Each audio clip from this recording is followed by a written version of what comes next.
sayyidina wa maulana Muhammadin wa ala alihi wa sahbihi ajma'in, amma ba'du. Yang mulia para ulama, para kiai, para asatiz dan asatizah, yang saya hormati para tokoh masyarakat desa Cirebon, panitia tabligh akbar serta DKM Masjid Jami Al-Mukarramah, ibu bapak saudara-saudara kaum muslimin yang saya cintai. Kurang lebih waktu menunjukkan asar itu 3:30. Sekarang ini sudah jam 3:03. Saya hadir dari jam 1 kurang. Kira-kira pidato ini sampai 20 menit ke depan waktu masuk sholat asar. Jelas? Jelas? Bapak ibu saudara-saudara, saya singkat. Kita manusia disebut makhluk sosial yang bermasyarakat. Karena itu kita hidup gak bisa seorang diri. Siapa dan betapapun kita perlu orang lain dan orang lain perlu kita. Hei, hei, hei. Siapa dan betapapun kita perlu orang lain dan orang lain perlu kita. Itu sebabnya Quran menjelaskan, manusia, hiduplah kalian lita'arofu, bergaul. Islam ngajarin kita untuk hidup bergaul. Minta tolong echo-nya dimatikan saja sound systemnya, suaranya dibulatkan saja, echo dimatikan. Cek 1 2, treble-nya diturunin dikit kan, echo dimatikan saja, suaranya biar bulat. Soundnya di sebelah mana gitu. Cek 1 2. Treble-nya diturunin biar gak mendengungkan. Treble-nya, echo-nya dimatikan saja. Bapak ibu saudara-saudara, sampai mana saya tadi ngomongnya tuh? Manusia hidup harus bergaul, jelas? Tapi yang perlu kita ingat, namanya bergaul itu bukan cuma orang harus ngerti perasaan kita, tapi kita juga harus ngerti perasaan orang lain. Kalau bergaul orang saja harus ngerti perasaan kita, itu namanya egois. Betul apa tidak? Seneng bercanda, dibercandain marah. Seneng ngebanyol, dibanyolin ngambek. Ada orang Cirebon kayak begitu, ada? Yang mana orangnya? Bergaul itu bukan cuma kita harus ngerti, bukan cuma orang harus ngerti perasaan kita, tapi juga kita mau ngerti perasaan orang lain. Gampangnya begini, kalau dicubit itu sakit, jangan suka cubit orang. Hei, hei. Kalau diomongin itu nggak enak, jangan suka ngomongin orang. Kalau dihina itu nggak enak, jangan suka menghina orang. Tuh bergaul tuh, bukan cuma orang suruh ngerti perasaan kita, tapi juga kita mau ngerti perasaan orang lain. Jelas? Jelas? Nah, kita tahu namanya bergaul pasti membawa dampak buruk dan dampak baik. Dampak buruknya kita ambil, dampak baiknya kita ambil, dampak buruknya kita tinggalkan. Apa saja pergaulan yang membawa dampak buruk harus kita tinggalkan. Pertama, jangan berteman sama orang yang punya penyakit iri. Hei, hei. Orang yang punya penyakit iri itu akan membawa perilaku yang tidak baik. Tetangganya dapat nikmat, demam. Tetangganya beli mobil, opnam. Di rumah sakit dengan tetangganya bangun rumah, modar sekalian tuh. Saudara, ada saja di tengah-tengah masyarakat kita orang yang punya penyakit iri. Kenal boleh, tapi berkawan akrab jangan. Kenapa? Penyakit irinya khawatir nular kepada diri kita. Jelas? Jelas? Padahal yang diajarkan baginda Nabi, kalau tetanggamu mendapat nikmat, dia senang, kamu ikut merasakan kesenangannya juga. Ini ajaran agama Islam. Nabi mengingatkan, kalau tetanggamu mendapat nikmat, dia senang, kamu ikut merasakan kesenangannya juga. Alhamdulillah, tetangga saya beli motor baru, kapan-kapan kan saya bisa minjem. Betul atau tidak? Alhamdulillah, tetangga saya beli mobil baru, kapan-kapan kan saya bisa minjem. Alhamdulillah, tetangga saya punya istri baru. Nggak boleh yang ini. Yang diajarkan Nabi, kalau tetanggamu dapat nikmat, dia senang, kamu ikut merasakan bahagianya juga. Tapi sebaliknya, kalau tetanggamu mendapat musibah, terkena bencana, dia susah, kamu ikut merasakan kesulitannya juga. Hari ini saudara-saudara kita di Palestina, 8 bulan mereka dibombardir oleh Israel. Kita doakan mereka, kesulitan mereka adalah kesulitan kita juga. Kita doakan mereka, mudah-mudahan diberikan kesabaran, kekuatan dan kemenangan oleh Allah Subhanahu wa Ta'ala. Satu. Yang kedua, hindari dalam pergaulan berteman sama orang yang senangnya bohong. Apa bohong itu? Memanipulasi kebaikan demi keuntungan dirinya sendiri. Dia bohong nih. Saya ulangi sekali lagi, memanipulasi kebaikan demi keuntungan dirinya sendiri. Orang lain yang bekerja, orang lain yang berkarya, orang lain yang peras keringat, karyanya diakui, padahal dia nggak ngapa-ngapain. Persis kata orang, ayam yang bertelur, sapi yang dapat nama. Ayam mati-matian bertelur, sapi yang dapat nama. Tuh, telur mata sapi. Bapak Ibu saudara-saudara, ada saja di tengah-tengah kita orang yang senangnya bohong, memanipulasi kebaikan demi keuntungannya sendiri-sendiri. Kenal boleh, tapi berkawan akrab nanti dulu. Kenapa? Karena kebohongannya khawatir nular kepada diri kita. Jelas? Jelas? Kata Bung Hatta begini, kalau nggak pintar bisa diperbaiki dengan banyak belajar.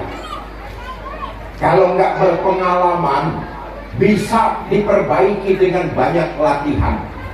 Tapi kalau sudah tidak jujur, sulit untuk diperbaiki. Kenapa? Sekali ada kebohongan, maka akan ada kebohongan berikut di belakangnya. Hei, hei, hei. Makanya milih pemimpin jangan yang bohong.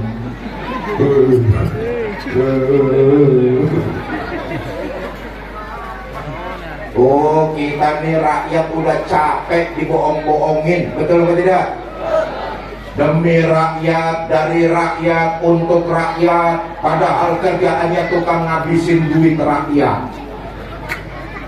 Janji sebelum jadi pejabat katanya mau mensejahterakan rakyat, sudah jadi pejabat tetap saja geser-geser rakyat.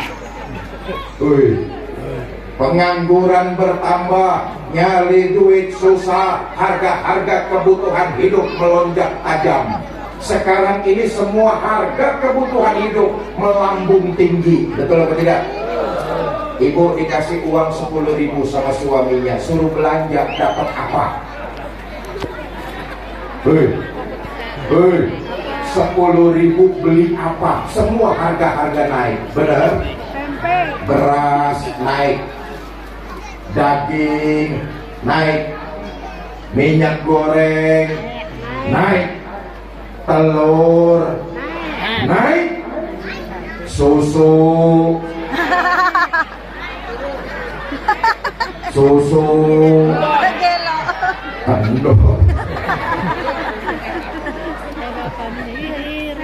Bapak Ibu saudara-saudara, Kita hidup di tengah masyarakat, pasti saja ada orang yang senangnya bohong. Kenal boleh, tapi berkawan akrab nanti dulu. Kenapa? Sekali ada kebohongan, akan ikut kebohongan-kebohongan di belakangnya. Jelas? Jelas? Yang ketiga, jangan berteman sama orang yang senangnya ngomong melulu. Apaan aja dikomentarin, tapi nggak pernah memberikan solusi. Ada dalam kehidupan kita bermasyarakat orang yang senangnya kayak begini, ngomong melulu, apaan saja dikomentari. Saudara, yang ingin saya sampaikan adalah orang boleh saja ngomongin tentang kita, orang boleh saja ngomentarin tentang kita, tapi yakinlah hidup ini kita yang menjalankan. Gak usah pusing dengan komentar dan omongan orang. Jelas? Jelas? Saya dulu pernah diajarin abah saya, Allah yarham Kiai Haji Zainuddin MZ. Itu bapak saya. Hoi, bapak saya. Hoi, bapak saya. Ibu kenal Kiai Zainuddin? Kenalan di mana? Kenalan. Dulu abang saya pernah ngajarin saya begini, Fikri, kalau nanti ada 10 orang, 1 orang ngomongin kamu melulu, diamkan saja. Saya bilang, kenapa Bang? Masih ada 9 yang senang sama kamu. Yang ngomongin kamu gak usah terlalu dipikirkan. Saya bilang begini, Bang, sekarang kalau pertanyaannya dibalik, ada 10 orang, 9 orang ngomongin saya melulu, bagaimana Bang? Kata abah saya, nggak usah kamu pusing juga, masih ada 1 yang senang sama kamu, yang 1 saja urusin, yang 9 jangan didengerin. Begitulah kita dalam kehidupan bermasyarakat.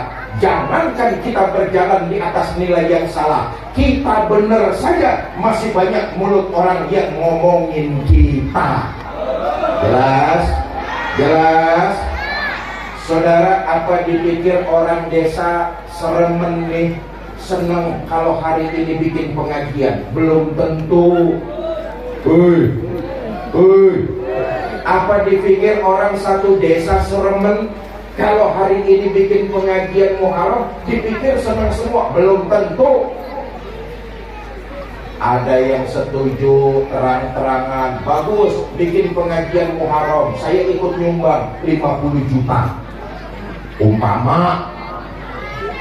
Ada lagi mulutnya yang gak ngomong apa-apa, tapi hatinya gerundel, bikin aja pengajian, mudah-mudahan ntar ustadznya gak datang. Ada gak yang begitu tuh?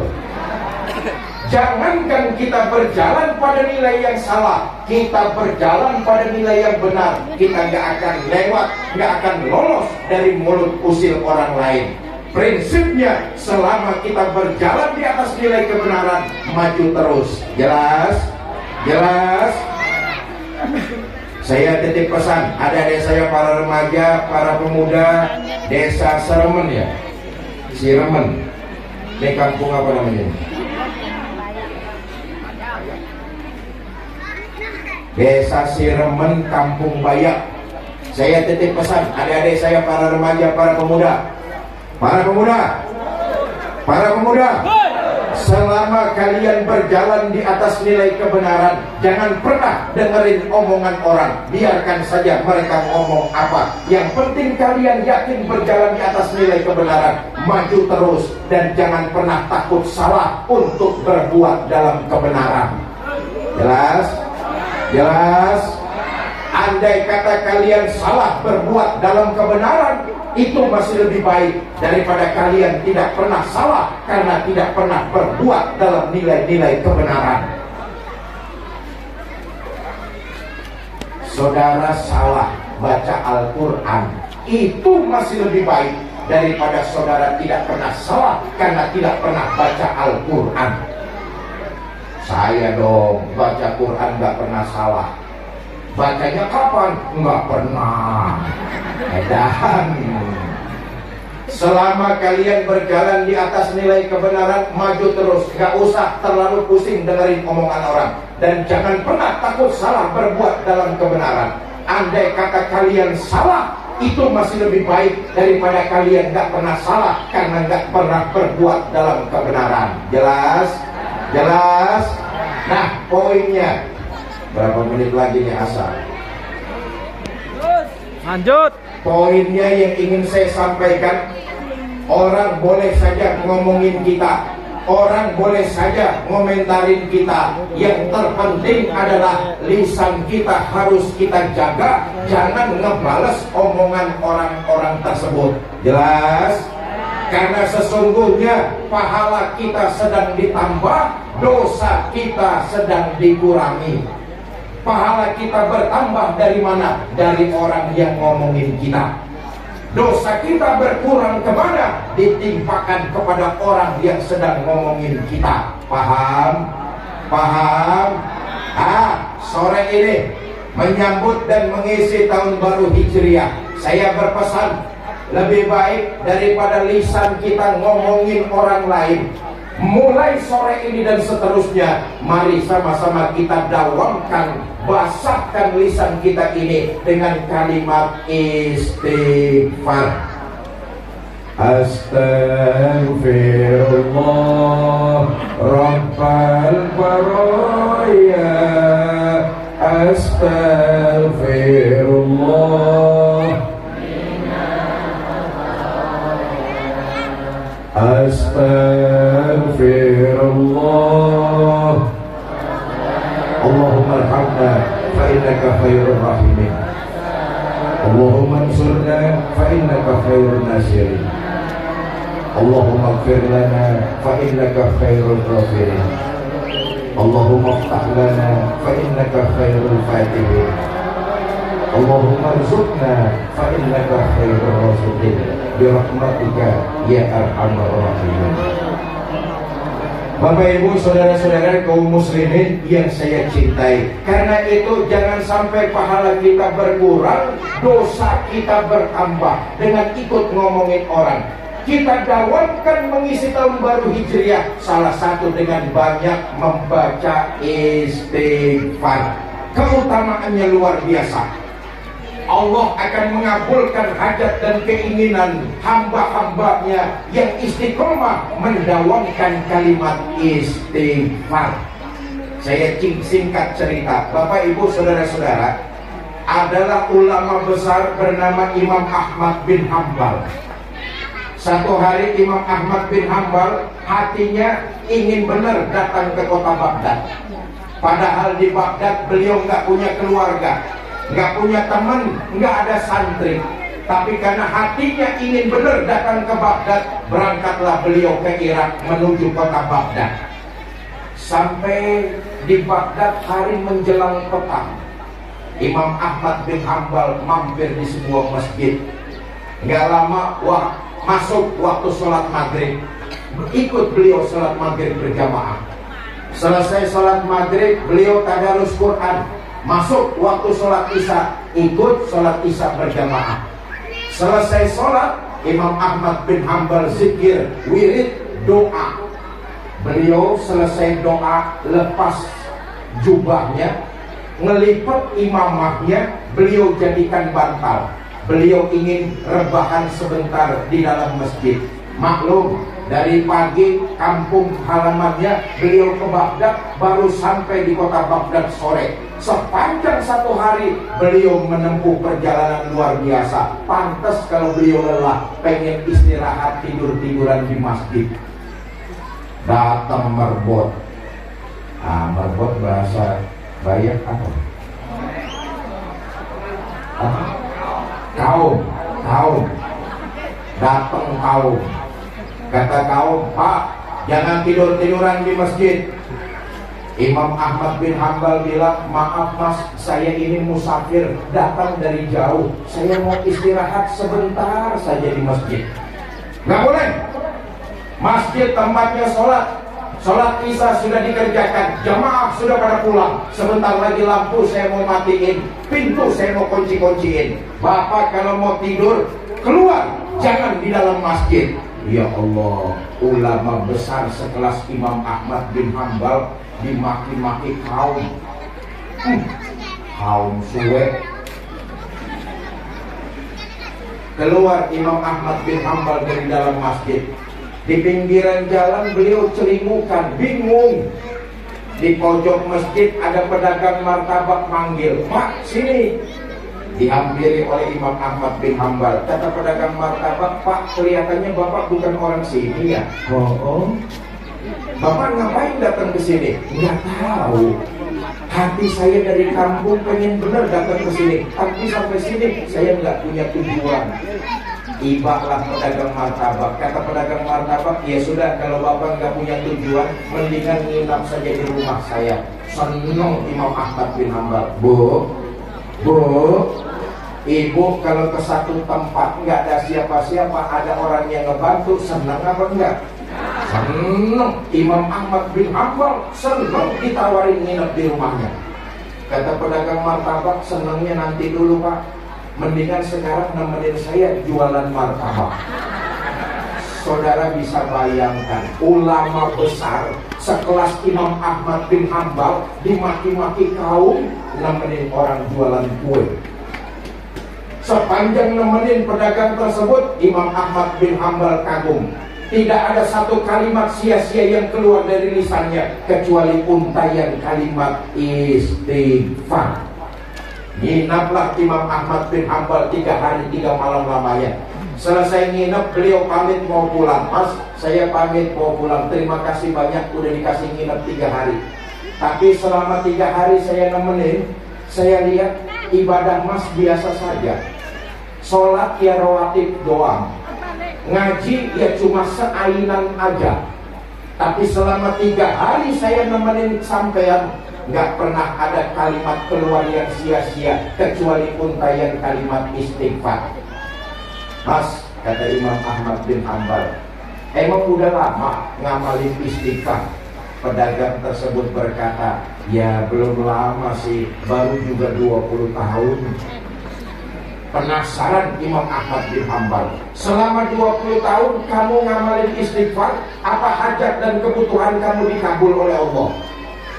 Kata pedagang martabak, "Walaupun saya cuma jualan kue, tapi saya dawamkan istighfar, hajat dan keinginan saya dipenuhi oleh Allah. Memang ada satu kepengenan yang belum saya terpenuhi. Saya dengar di kampung Ano ada ulama besar, masih muda, ilmunya luas, santrinya banyak. Saya pengen sekali datang ke ulama tersebut silaturahmi, ngambil berkah. Tapi dagangan yang nggak bisa saya tinggalkan. Sampai sekarang saya belum sempat silaturahmi ke ulama tersebut." Kata Imam Ahmad bin Hambal, "Kalau saya boleh tahu itu ulamanya siapa?" Dengan tegas pedagang martabak berkata, "Ulama tersebut namanya Imam Ahmad bin Hambal." Sadarlah Imam Ahmad bin Hambal bahwa yang mengiringi langkah kakinya datang ke kota Baghdad adalah kalimat istighfar. Bukan cuma itu, orang yang mendawamkan kalimat istighfar ini, dia ingin bersilaturahmi kepada Imam Ahmad bin Hambal. Malah beliau datang nginep 3 hari di rumah orang tersebut. Bu, ayo sore ini memasuki dan mengisi tahun baru Hijriah, daripada kita ikut ngomongin orang, daripada kita ikut ngomongin orang, mendingan kita dawamkan kalimat istighfar. Jelas? Yang kedua, nih kita masih di bulan Muharram nih, mengisi tahun baru Hijriah, tentu dengan semangat menebarkan nilai-nilai kebaikan. Di bulan Muharram, bulan yang dimuliakan oleh Allah, satu perbuatan baik akan dilipat gandakan jadi 7 kali 10, 10 kali 700. Bahkan janji Allah, yudhaifu liman yasha, Allah akan melipat-lipat gandakan kebaikan yang kita kerjakan di alam dunia. Mumpung masih di bulan Muharram, tebarkan nilai-nilai kebaikan di tengah-tengah masyarakat. Begini dah, Kalau kita berbuat baik, sesungguhnya kebaikan itu buat diri kita. Saudara berbuat baik sama orang, boleh jadi orang itu menerima perbuatan baik yang saudara kerjakan, tapi hakikatnya saudara sedang berbuat baik bagi diri saudara sendiri. Itu maksud Quran, in ahsantum ahsantum li anfusikum wa in asatum falaha. Kalau kamu berbuat baik, kebaikan itu akan kembali buat dirimu. Kalau kamu berbuat jahat, kejahatan itu juga akan menimpa dirimu sendiri. Kalau kita berbuat baik sama orang, itu hakikatnya kita berbuat baik bagi diri kita sendiri. Contoh, nanti Pak Kades, ada Pak Kades? Ada. Nanti selesai pengajian, umpamanya Pak Kades ngamplopin saya uang 5 juta. Umpama kelihatannya Pak Kades berbuat baik sama saya, betul apa tidak? Tapi hakikatnya Pak Kades sedang berbuat baik bagi dirinya sendiri. Itu maksud in ahsantum ahsantum li anfusikum. Bapak, Ibu, saudara-saudara, hari ini datang pengajian walaupun panas kepanasan. Panas apa enggak? Panas apa enggak? Mudah-mudahan cucuran keringat yang kita keluarkan itu jadi pelebur salah dan dosa yang pernah kita lakukan. Nih, segini banyak orang yang datang memperingati tahun baru Hijriah. Ini ada 100 orang enggak ya? Lebih. 200 orang? Lebih. 300 orang? 5.000 orang. Campur yang goib di sawah-sawah. Nih, yang datang segini banyaknya ratusan orang, mudah-mudahan dicatat sebagai sebuah kebaikan, bernilai ibadah dan dilipat gandakan pahalanya di sisi Allah Subhanahu. Karena kebaikan yang kita lakukan itu ibadah dan jadi bekal pahala kita di alam kubur. Maaf, ini semua yang hadir nih calon-calon jenazah. Calon jenazah, calon dewan belum tentu jadi anggota dewan, tapi calon mati pasti, betul atau tidak? Calon kades belum tentu jadi kepala desa, tapi calon mati pasti. Calon gubernur belum tentu jadi gubernur, calon mati pasti. Ibu-ibu yang sebelah kanan saya ini di bawah tenda ini pasti bakal mati atau tidak? Mati. Bapak-bapak yang di depan saya di selasar masjid ini bakal mati atau tidak? Mati. Ibu-ibu yang sebelah sini bakal mati atau tidak? Mati. Mati. Kades bakal mati atau tidak? Mati. Mati. RT bakal mati atau tidak? Mati. Mati. Saya yang lagi diri di sini bakal mati atau tidak? Mati. Sentimen. Yang jadi bekal kita masuk ke alam kubur tidak lain adalah amal perbuatan yang kita lakukan di alam dunia. Mumpung masih di bulan Muharram, mengisi tahun baru Hijriah, maka yang kedua, semangat tebarkan nilai-nilai kebaikan di tengah-tengah kita. Nabi ngajarin seorang muslim yang imannya kuat, apabila dia mengerjakan kebaikan, maka dia nggak pernah pilih kasih dan pandang bulu. Maaf, kita kalau mau berbuat baik sering pilih kasih dan pandang bulu. Ngapain saya bantuin kamu? Kamu bukan keluarga saya. Ngapain saya tolongin kamu? Kamu kemarin nggak nyoblos saya. Betul atau tidak? Kita ini kalau mau berbuat baik sering pilih, sering pandang bulu. Padahal Nabi mengajarkan dan mencontohkan berbuat baik gak perlu pilih kasih dan pandang bulu. Saya tutup riwayat dengan satu riwayat. Saudara, di sudut kota Madinah ada Yahudi tua buta. Tiap hari Nabi datang ke sana berbuat baik. Ya Allah, ayo kita lihat. Nabi itu aslinya orang Mekah. Betul atau tidak? Ini orang asli orang Madinah. kampungnya beda, sukunya nggak sama. Nabi itu pemimpin yang orang beriman, sementara ini orang Yahudi kelotokan. Agamanya juga nggak sama, tapi Nabi datang berbuat baik sama mereka. Apa yang Nabi kerjakan? Nabi suapin makanan. Lagi enak-enaknya disuapin sama baginda Nabi. Ini Yahudi karena dia buta, hanya mengandalkan pendengaran. Dengar di depannya ada orang lewat, berdiri lalu pidato. Pas yang barusan lewat di depan saya, hati-hati kalau ketemu Muhammad, jangan dipercaya omongannya, Muhammad tukang bohong. Nabi terus nyuapin dengan penuh kelembutan. Besok Nabi datang lagi, berbuat baik lagi. Sedang enak-enaknya disuapin sama Nabi, ini Yahudi dengar di depannya ada orang lewat, berdiri pidato lagi. Kang, yang barusan lewat, hati-hati kalau ketemu Muhammad, jangan dipercaya omongannya, Muhammad tukang sihir. Nabi walaupun dicaci, dimaki, dihina, Nabi tetap nyuapin dengan penuh kemuliaan. Allahumma sholli wa sallim wa barik. Saya tanya nih, orang kampung Bayak, kira-kira masih mau nyuapin nggak kalau yang kita suapin caci maki kita? Hah? Suapin aja terus, tapi makanannya campurin racun sedikit. Begitulah, inilah bulan, salah satu bulan yang mulia. Ayo kita azam menyambut dan mengisi tahun baru Hijriah. Yang kedua, tebarkan nilai-nilai kebaikan sebagai bukti sempurnanya keimanan kita kepada Allah Subhanahu wa taala.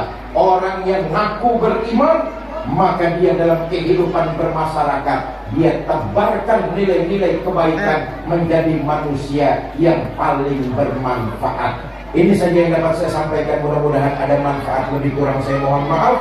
Wallahul muwaffiq ila aqwamit thoriq. Assalamualaikum warahmatullahi wabarakatuh.